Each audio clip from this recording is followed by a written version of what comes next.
Страшная трагедия произошла сегодня в Барановичах. В момент совершения учебно-тренировочного полета над улицей Фестивальной разбился военный самолет.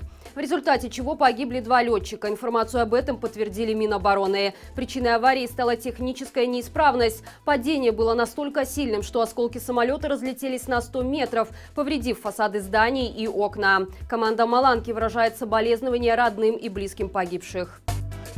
Сегодня рано утром после полугода в неволе из колонии вышла журналистка Тутбай Катерина Борисевич. Напомним, что женщина получила срок за то, что честно выполняла свои профессиональные обязанности.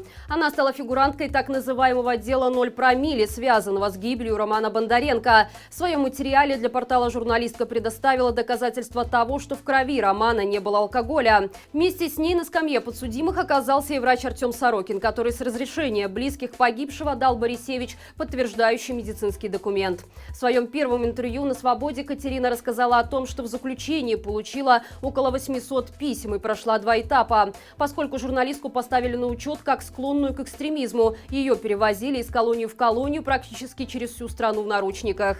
Она вспомнила интересный факт, что с ней были женщины, осужденные на длительные сроки за убийство, но их перевозили без наручников. А руки самой Катерины все время были скованы, как у особо опасной экстремистки. Борисевич отметила, что после случившегося она не хочет думать о том, что будет дальше, и строить долгосрочные планы. Ведь еще полгода назад она и представить не могла, что окажется на американке, и ее будут судить за профессию, в которой она уже 15 лет. Напомню, что самый популярный в Беларуси портал Тутбай, на котором работает Катерина Борисевич, вчера был заблокирован по решению госорганов. Не менее 14 журналистов и редакторов оказались за решеткой. Незаконная власть продолжает сводить счеты со столь ненавистной ей честной журналистикой.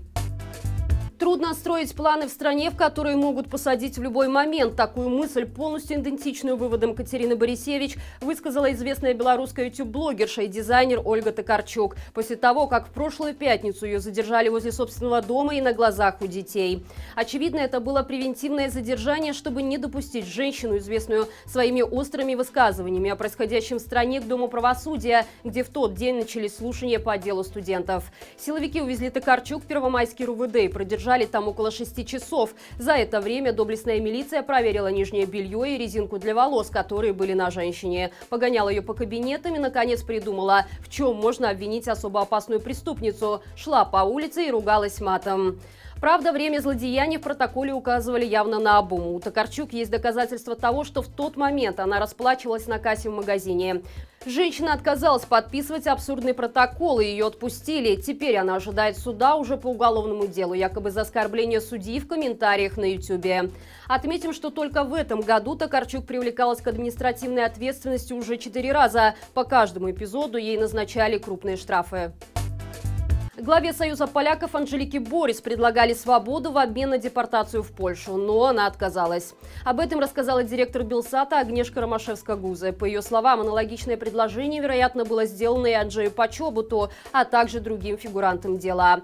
Журналист от сделки отказался, остальные были готовы ее обсудить. Сообщается также о том, что психическое и физическое состояние директора польской школы Анны Панишевой оставляет желать лучшего. Точной информации о судьбе других фигурантов нет, так как адвокаты не могут ничего рассказать под страхом лишения лицензии, а письма родственникам не доходят.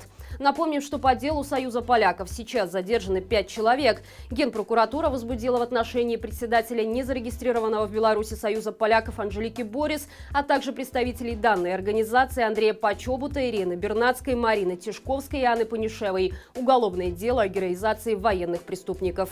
Всем им грозит до 12 лет лишения свободы. В свою очередь, премьер-министр Польши Матеуш Моровецкий сравнил арест Анжелики Борис со взятием заложников, пообещав поднять этот вопрос на встрече с глав стран ЕС.